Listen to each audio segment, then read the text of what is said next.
Welcome everyone to my YouTube channel. Today we have a very special video for y'all where Billion Football is interviewing the founder of Boss Fighters, Vad, also known as Vadym. So let's go check it out.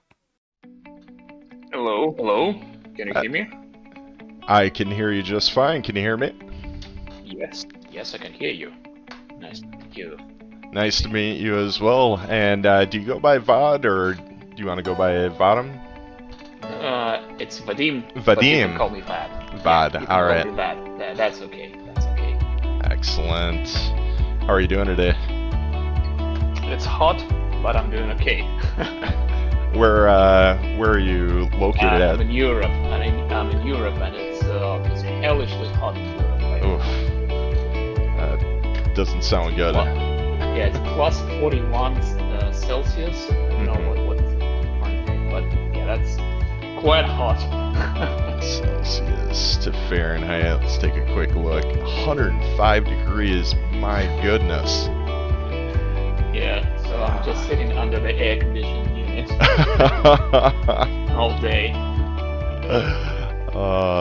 That's amazing. So from your perspective, what are you coming into this meeting as an objective or a goal? And I've got a couple of different variations, or I can adjust accordingly to ensure we maximize this opportunity. Well, I guess I can tell about the game, about our plans, where we are right now, Mm-hmm. how the game operates. So like, what role do we see guilds play Mm-hmm. in the boss fighters ecosystem?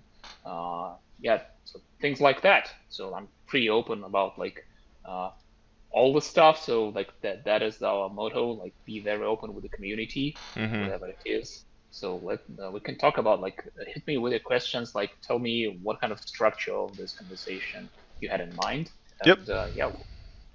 So I always like to do storytelling when I do my interview. I always like to start with a little bit about, where you're, because it helps build that frame of reference, where you're coming from, and how are you approaching these projects, and what your grand vision eventually will become and manifest into, that people are just excited to be on board and take that journey with you. So if we want to roll into that way, I can start with, how you were first introduced to the idea of Web3 gaming, and what really were your motivators. What drove you to pursue this avenue as your potential hmm opportunity?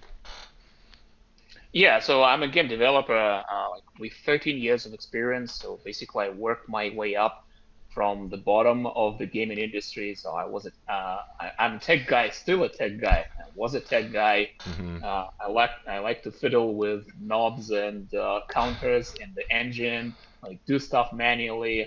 But right now, I don't have the luxury to do that anymore, unfortunately, Hmm. Oh, I'm because I'm the sure. CEO. Yeah. Uh, yeah, so eventually founded my studio and we built games for others for many years. So we also worked in VR a lot, specifically in the business side. So B2B applications, we won Epic Grant. And I was a small time crypto investor since 2016, Hmm. probably like, and this is where like this whole project of the ownership, the blockchain, the next generation of internet started to come together in my mind. Hmm. Uh, so in late 2021, like maybe not 20, like maybe not late, probably in summer 2021, I decided, okay, so it's time to make our own game. And if we're gonna make a game, it has to be something new, something unique, because we were always pushing the boundaries. Like Yeah. in the studio that I was running for many years, like we worked with cutting edge technologies. Like we did a lot of stuff, like virtual production in Unreal Engine. Like we worked with Karate Combat, set up those virtual backgrounds. It was totally new technology. Then we Hmm. started working with VR. At the time in 2016, it was very new stuff, and we did a lot of cool stuff with that. So, and with that philosophy in mind, we decided, okay, let's make a game that also pushes some boundaries in the gaming industry. We don't Hmm. want to repeat anyone. Yeah, it's a huge risk but I think like we very much believe that risk pays off if you work hard enough, Yeah. and that's how boss fighters came into being.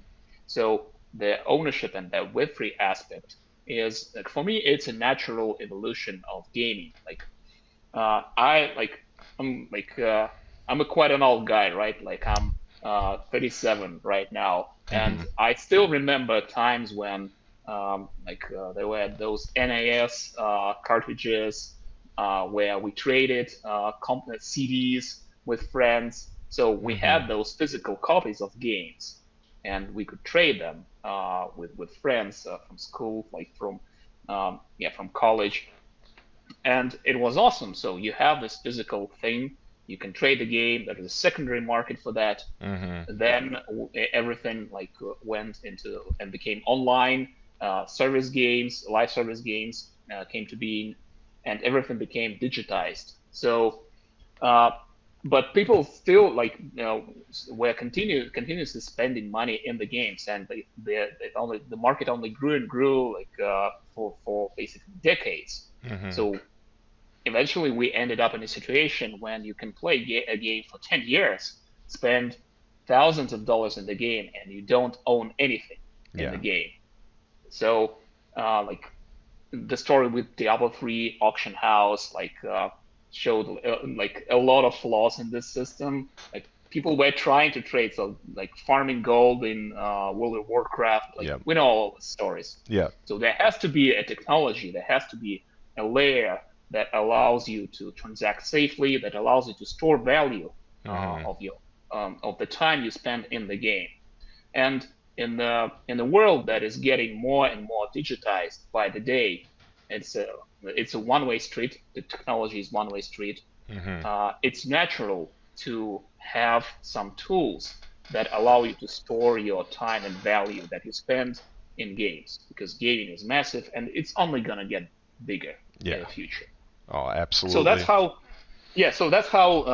basically we decided, okay, let's put all our expertise in one piece in making boss fighters. Hmm. It's gonna be a game where there will be a VR component, because we have strong expertise in doing VR, and I think we nailed this pretty well in boss fighters. It's a very unique experience. The ultimate experience of boss fighters Hmm. is playing in VR, and there has to be a Web3 component, the ownership, so the cosmetic items and the player-owned economy. So that is how, like, the long story how we got here. Uh, and honestly, the introduction of VR and having cross platforms interact with that. I mean, you're talking about your days, being 37, I'm 38, so we have kind of the same growth through watching the gaming industry develop. And I could still remember going into like my local Toys R Us, and they had a VR headset that you would put on and see all these geometric shapes and lines, and you can go around, and it almost was like one of those asteroids where you could like shoot a little pellet and watch it kind of go off and hit a target. And I was like, man, this is such a great concept, cool concept. But then it kind of fell off. It kind of disappeared, and it wasn't until like you said, around maybe what 2018 ish, or even Yeah, a little bit before that, Samsung started introducing the collaboration of having your phone be an yeah, engine yeah, yeah. to see these VR experiences. And that was life changing to me. To be honest with you, I still remember when I pulled my VR headset out and put that on for the first time, and my eyes were just like, Yeah, "Am I really, really doing this? This is amazing!" So now I to totally introduce get what you're that, talking about. Right, this is like one of a time experience. When you first put a VR headset, this is hmm the experience that you will remember for the rest of oh, your life. the That is rest for of your sure. life for sure. Exactly, exactly. Yeah, And and I yeah, have more to say about VR. So like yeah. some people asking me, why do you have VR in the game? Like it's not that popular. It's like a small platform. Like I like numbers. I can beat you with numbers. Yeah. So first of all, there are more VR headsets. There are almost as many VR headsets out there right now as Xbox consoles, Xbox Series X. So it's Hmm. like almost 30 million devices. But the more important thing that I think is really important in that equation, VR is a toy, a gaming console for a younger generation. Hmm. So what happens when this younger generation grows up? They will stick with the technology that they grew up with. Yep. So it's only like we're gonna get more and more VR headsets. It's gonna be used more and more regularly. So it's a long-term bet that we're doing here. It's not like a 6 month project, Boss Fighters. We were developing it for 3 years already, and Yep. we're betting for 5 years more at least. So like think of all those kids who are playing with VR headsets right now, and like we have 12 million views in TikTok on our hashtag Play Boss Fighters, Yep. and most of them are those guys from MetaQuest, like MetaQuest users, who Hmm. are kids from 11 to 16, and they're gonna be only more of these players. So I think it's a really safe bet. And here's the bridge to Web3, because we introducing them to Web3 concepts. We also onboarding massive new player base, massive new cohort of users into Web3, Hmm. and there's not going to be this pushback that we're getting from old school gamers, right? That don't like Web3 games. So it's a long-term project, Yeah. and there has to be games who are committed for long time success, like we. Yeah, there appears to be a consistent theme of stigma around traditional Web 2 gamers. When they hear crypto or they hear blockchain, they immediately think of volatility and rug pulls, and there's a lot of things that are turning off. From your studio's perspective and utilizing boss fighters, how do you feel you combat those, or how do you feel you're going to be reaching out and engaging on those that have that stigma just kind of ingrained through their learning of this technology? So I think community is the most important part, and that is what I love in Web3 gaming a lot. So this is the best part to love in Web3 gaming is the community. So Hmm. like it's a knife that cuts both sides. Like if you have a bad product or like bad behavior, like community will punish you. But at the same time, if you transparent, and this is actually what we see. This is what gamers want to see in like they are uh, traditional like Web2 gamers. They are sick of those giant corporations who like, do all the same games all the time, and everyone is telling like the gaming industry is stagnating. On the other hand, there are indie games, too many of them. So uh, the um, the companies who succeed are the companies who like very open with the community, Hmm. and we can see this like from like I have my favorite gaming studios out there. So like games like Satisfactory, how they work with the community. That's amazing. So it's a small studio like us, but they have a massive support from the community. Obviously, they have a great game, Hmm. and this is what's important. So I think this is the thing that might solve this stigma. So if you're open with the community, if you explain that there is nothing like we're not trying to rug pull, like we like everything is very much open. So uh, then you can convince some people. You can convince that yeah they can give it a try. On the other hand, you can employ some in-game tools to introduce those traditional gamers into Web3. So this is precisely what we are doing in Boss Fighters. So like the way we model the economy, like we haven't yet published like a lot about this, but like a small sneak peek. So we want to make it very affordable for everyone. Hmm. So like like skins, like Battle Pass is like 9.99, and in some NFT games you have to pay like thousands of dollars for NFTs. Yeah. So we don't want that to happen. Obviously, there's gonna be like assets like that, but the entry level should be at least at the same, like the bar to enter the game economy should be at least at the same level as in traditional gaming. Hmm. Then it doesn't sound like ridiculous for traditional gamers, because for some players yeah like right now they're arguing about like whether increasing the game cost from 60 to $70 is worth it, because like we know the economic situation in the world. So you have to put reasonable, like make the game economy reasonably priced, like the assets. So that is also important thing. But so these two components, I think, are the most important. Being transparent with the community, what are your intentions, what do you plan to do, how things gonna work, and creating in-game tools to onboard traditional gamers into Web3 by introducing them step by step to Web3 concepts. Understood. And would you consider yourself more of the trailblazer in the VR experience, or are you aware of other studios that are trying to compete at this time and introducing that type of technology into this Web3 game sphere that's going on? There are a few studios out there, but most of like the VR experiences right now. So VR is like that's why we have a VR as an optional component. Yeah, it's ultimate experiences in VR boss fighters, but you can play the game without VR. We don't obviously want to limit our player base only Mm-hmm. to VR because again, like uh, a few examples of VR games that are super popular. So like back then, everyone was talking about Beat Saber. It was the most popular game in VR. Right now, the most popular and the most profitable game in VR is Gorilla Tag, I think, and it Mm-hmm. is a social game basically for kids.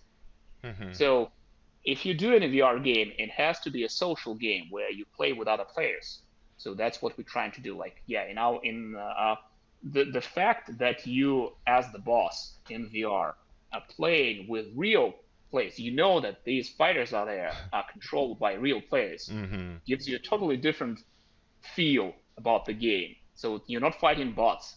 You know that you actually can smack real people, and they Yeah. will see how you treat them. So that like it's all about this like subtle emotions that you get from the gameplay. So Mm-hmm. VR locks you in this VR headset, and you have to expand the play experience. So you don't want to confine in a single play. There are games like this. Like single player experiences are superb in VR, but if you create an open game economy, obviously it has to be a multiplayer game where you can interact with other players. Mm-hmm. Do you foresee more challenges in the future that you had introduced where bosses are competing against other bosses, going against these Yeah, console gamers? That was such yeah, a very, cool very, concept. Such a cool one. yeah, very, very, very cool concept. We definitely want to experiment with that. We want to do more game modes. Mm-hmm. So we want to move step by step. We're a small studio, so we have to conserve our resources and do things in a reasonable pace. So they're stable, like everything is working. So we're gonna roll out like one game mode Mm-hmm. uh, right now, like this year. So this asymmetrical game mode.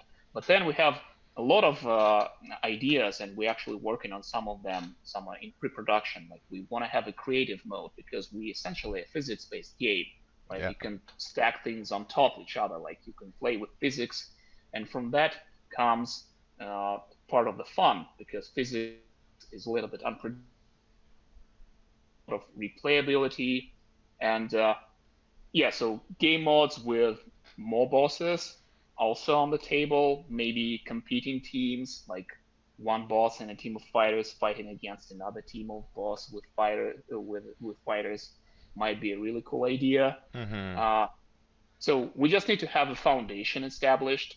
We want to have like the game economy up and running, and then we can build on top of that. So if community supports us, we're gonna continue building.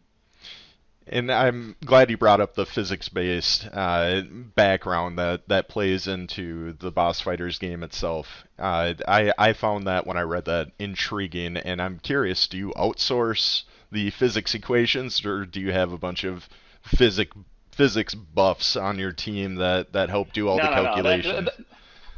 Thankfully, we live in a day and age where engine like Unreal Engine is available. Mm-hmm. So it comes with its pros and cons in terms of simulating physics.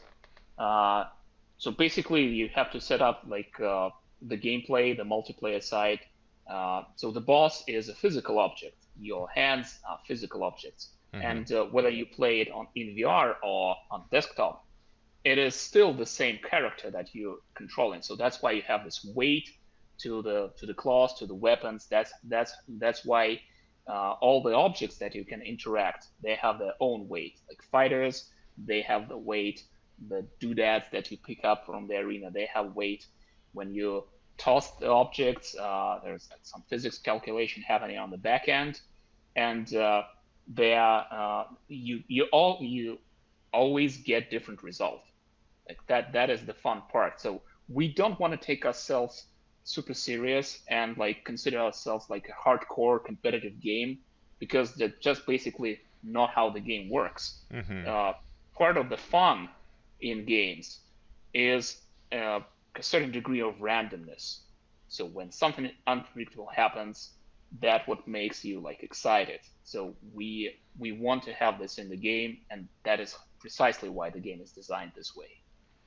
Very cool. Very, very cool.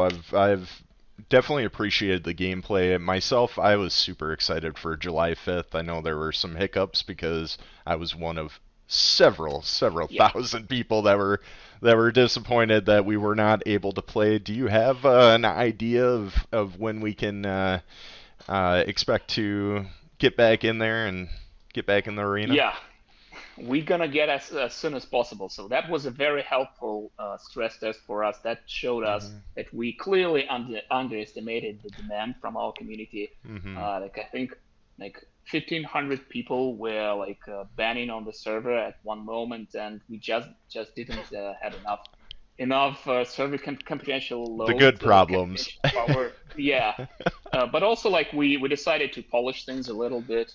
Hmm. So like and the features that I was showing on the stream, so they need a little bit polishing. So like we decided to take a little bit of time. So we're looking like for so I don't want to like say uh, super concrete dates right now, Yep. because I don't want to disappoint the community. But it's gonna Understood. happen pretty soon, and uh, it's going to be a massive update. So there's going to be new features that were never in Boss Fighters before. There's going to be this crafting system. This is a gateway to the economy that we're going to introduce later this year.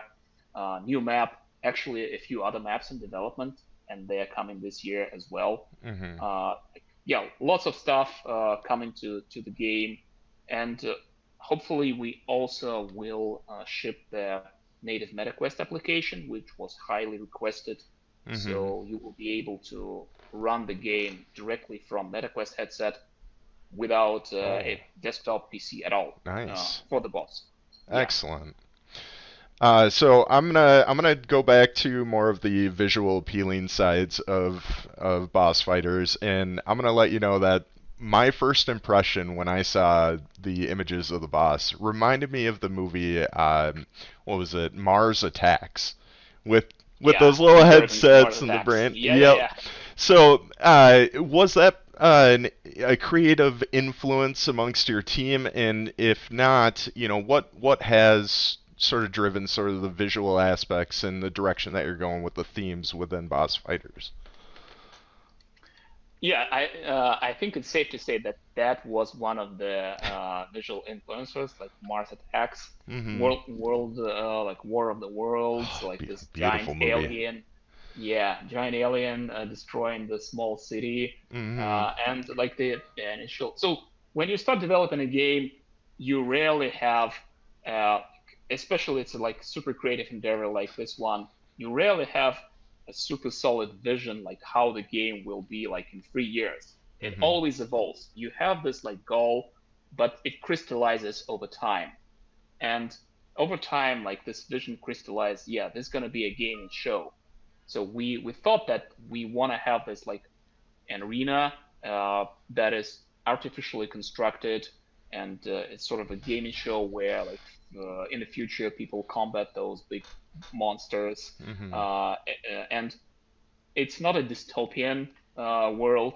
It's more like of a uh, maybe not a utopia, but like it's a world of abundance, right? Yeah, So yeah, yeah.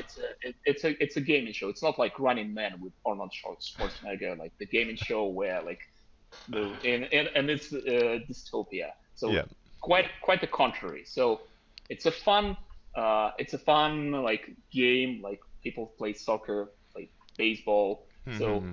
Boss Fighters is something like a game from 25th century where people combat those monsters on the arena, and that allows us to create a lot of variety. So we can build all sorts of decorations, all sorts of types of arena. We can have a city, we can have a jungle themed arena, we can have like a Greek themed arena, ancient Greek arena, something like that.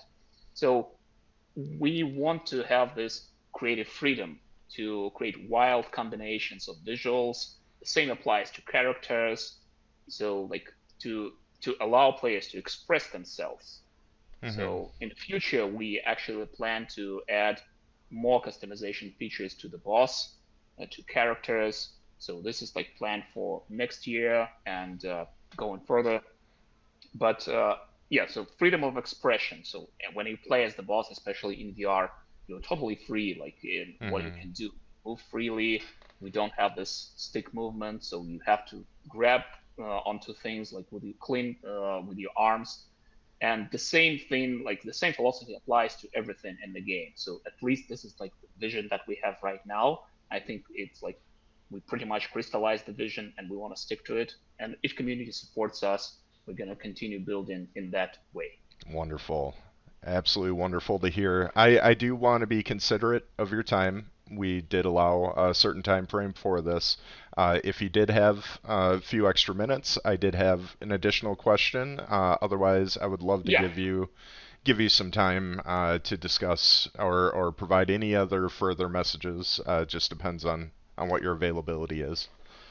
yeah, I have time. Yeah, Okay, we can continue. excellent, excellent. So, one of the main questions that I hear in our community. So I'm part of the fam guild, and we have a whole community of gamers. We explore different opportunities within the gaming sphere. Boss Fighters has been one of the top of our lists, since we've heard about it, and the buzz is generating. We're super excited for it, but now the questions are coming in on the utility of the NFTs and Hmm. what the vision is with these utilities and the burn mechanisms that could come in with the BFT token. Can you sort of touch on what you foresee as a vision of how NFTs are going to be utilized effectively in this gaming environment, and then also how do the tokens play more of a role in Yeah, your gaming experience? yeah, great question. So uh, we have a few types of NFTs in the game. We have utility NFTs, uh, which if we go to our wiki, one type is called pure utility NFTs, the other is utility NFTs, and the other is cosmetic NFTs. So pure utility NFTs, they all relate to collecting tokens in the game. So these are badges, showrunner Hmm. contracts, and stadiums. Uh, so the badges and showrunner contracts, they work in tandem. So like if you play Big Time, it's a little bit similar to what Big Time has. So showrunner contract is basically a time warden. It allows you to craft a badge. Then you equip the badge in your character. You play the game and you collect tokens. And then you have to recharge the badge with the help of showrunner contract. Pretty Hmm. straightforward. You use premium currency that you purchase from the shop to recharge to recharge badges. You Hmm. can also merge badges together to craft high quality badges that and the higher quality you get, the better rewards you get after the battle as a Hmm. post battle loot essentially. It is always a preferable move to merge two badges together because like uncommon has better properties than just a common badge. So Hmm. these are utility NFTs. So we can speak about stadiums a little bit. We don't want to disclose a lot, but uh, this is the only thing that allows you to essentially like get showrunner contracts Hmm. uh, for free. Not for free, but this is a special utility NFT tailored for content creators. So when we'll be ready to announce them, like when the game will be live, we're gonna have those announced. It's gonna be a huge event. So this thing essentially works like if you help grow Boss Fighters community, it might help you to grow your own community as a content creator, and in exchange you getting those valuable NFTs that you buy from special interface that you have in this stadium, and you also can decorate the arena with a stadium. So that Mm-hmm. is like the in a nutshell how stadium works. The other type of NFTs are the game NFTs. So I showed a little bit on a stream. So essentially, uh, all items have 10 rarities, right? So Mm-hmm. you start from common and you can go up to unique item, which is like one item available. There is a limited supply for each rarity of a certain item. So let's say we have a striker, a rocket launcher that is a basic fighter weapon in the game. So you can have a common striker and or you can have a unique striker. What is the difference between them?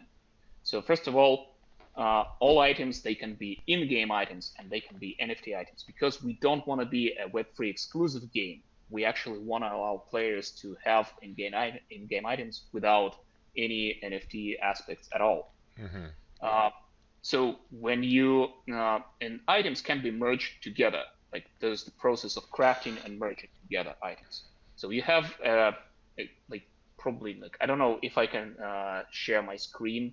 Uh, Yep. if it's worth sharing screen, let me like show this thing. Yep. Just give me a second. Uh,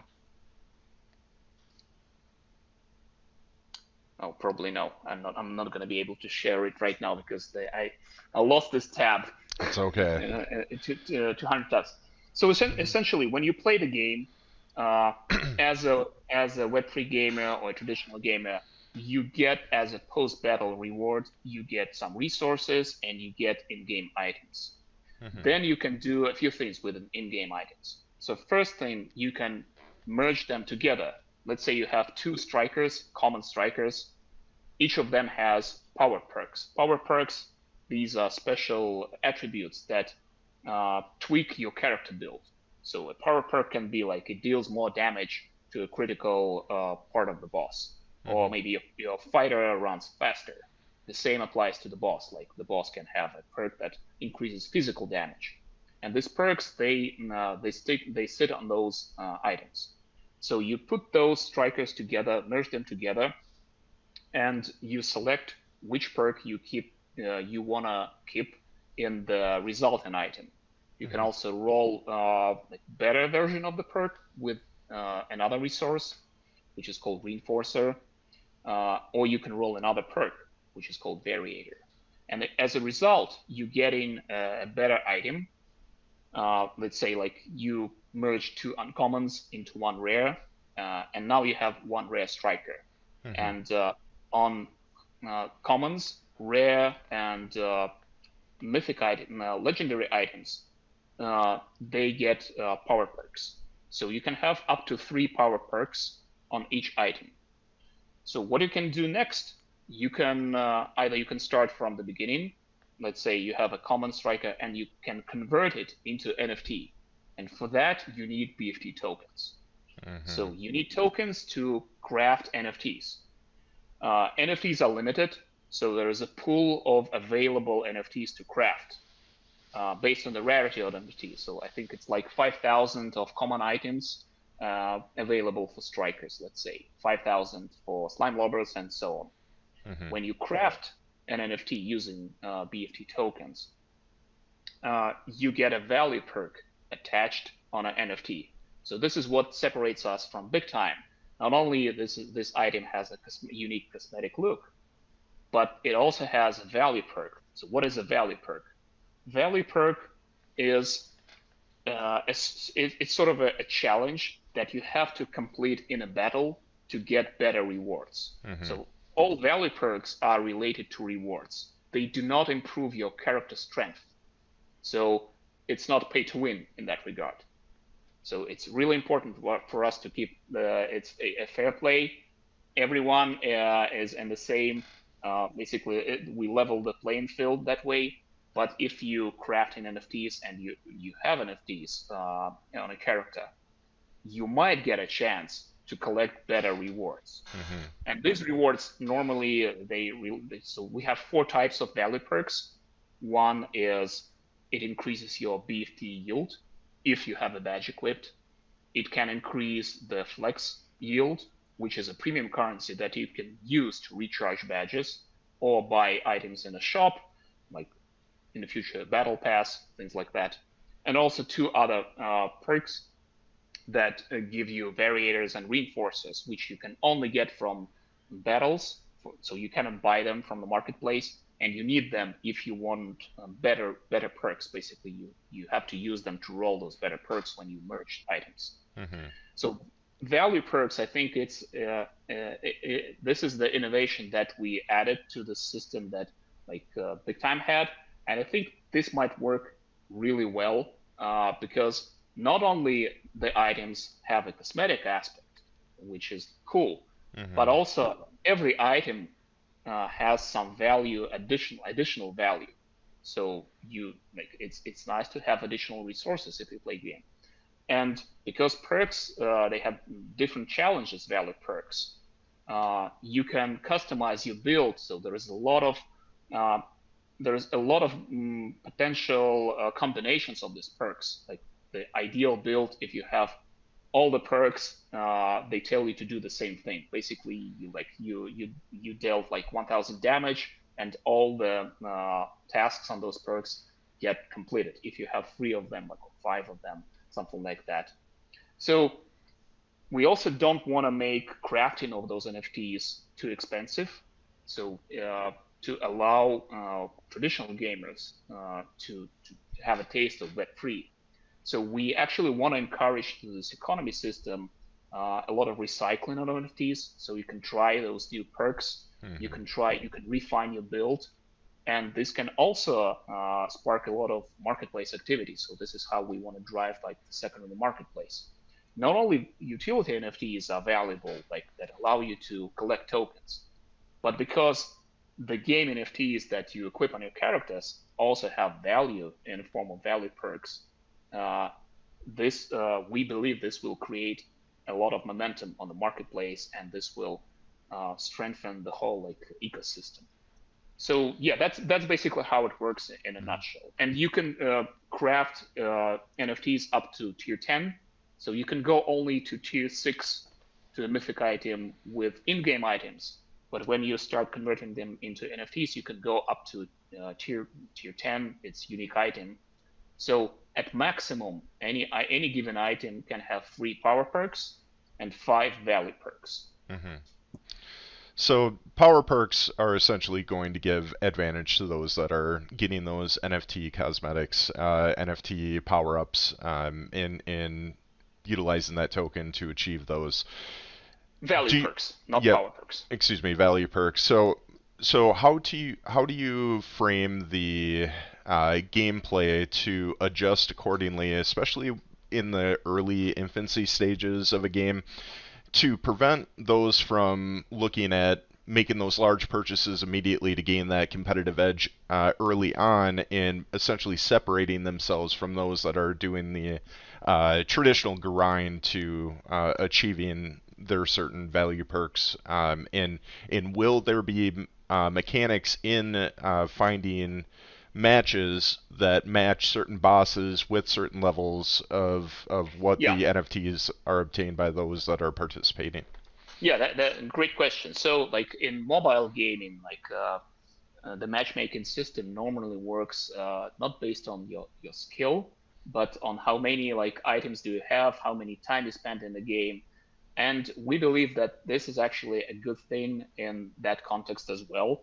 So, on the other hand, because of the nature of our game, like it's physics based, it's a little bit wacky. It has some unpredictable outcomes when you toss stuff. We don't see ourselves as a super hardcore competitive game, and with that in mind, we designed power perks in a way that yeah, they have impact on your character performance, but it's not like you getting 10 times stronger if you have best power perks equipped. Mm-hmm. So skill is still an important thing. And if a boss comes up to you and smashes you with a hammer, uh, yeah, probably if you have the best setup available, like best setup of power perks that exists, maybe you can survive not one but three hits of the boss hammer, something like that. So it's not gonna be like you come in an unstoppable machine. So you still have to play the game. Hmm. So that's how we want to approach this. Perfect, perfect. Well, again, being conscious of the time, and also I'm just excited to learn about you as a person as well. What sort of hobbies or interests do you have outside of gaming, and how do you feel they play a factor in decisions that you make in the direction of the current studio's ambitions, like Boss Fighters and any other projects you may have? Yeah, question about my hobbies. Well, I do play video games, as you might imagine. uh, and I like to play different video games. So I like games like simulation games, like I mentioned, Satisfactory. I like single player, like AAA games. So same goes with music. So I just like to pick games that of a good quality that have something unique to offer. So it's not like I have a preferred genre or I grind one game to dust basically. And I don't have 10,000 hours in Dota 2. So yeah, I'm not like that person. Hmm. Uh, I also like what I do apart from gaming. I do like physical activity. I do like some gymnastics. I do yoga. Uh, Lately, I've been doing a lot of meditation. That helps a lot, especially like with this difficult times that we live through. Like I'm from Ukraine, and like I know that what's happening in Ukraine.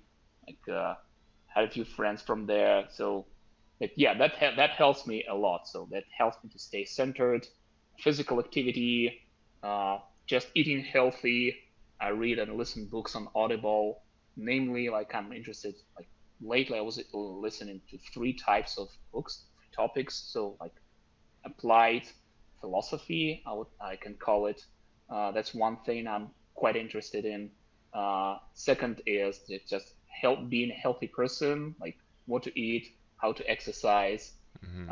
and business and game development, like Jason Schreier's books, amazing. I recommend everyone to read Blood, Sweat, Pixels, amazing book.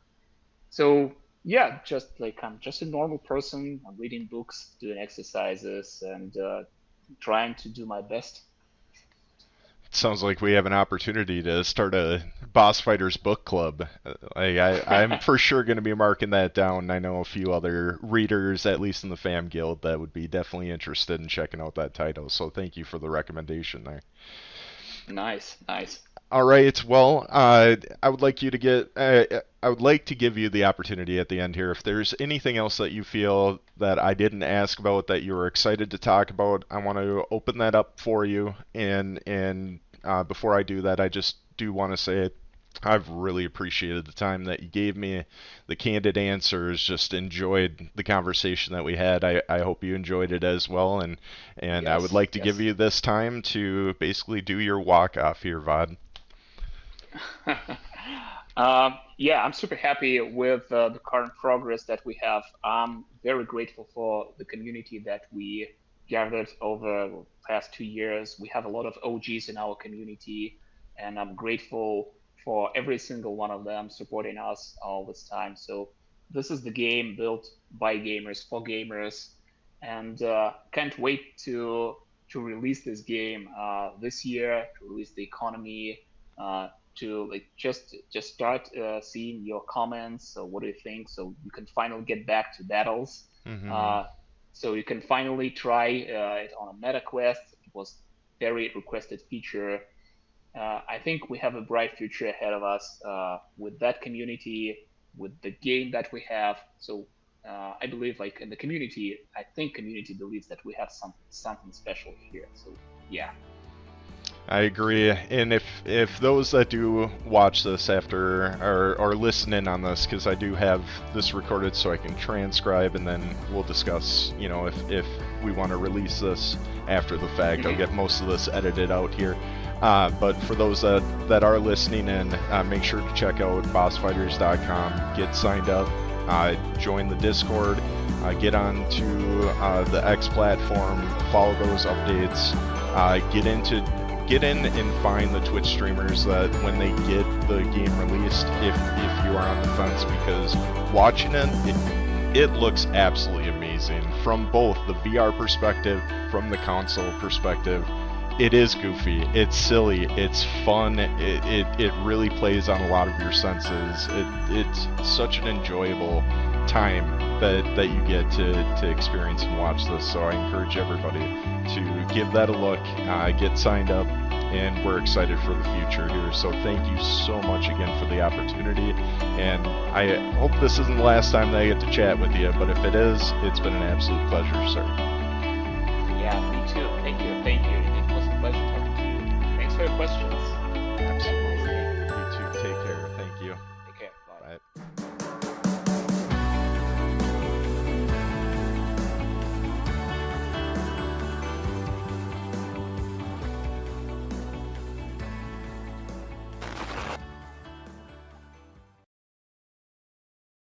Thank you everybody for watching the video. If you guys have any comments or questions, please feel free to drop them down below.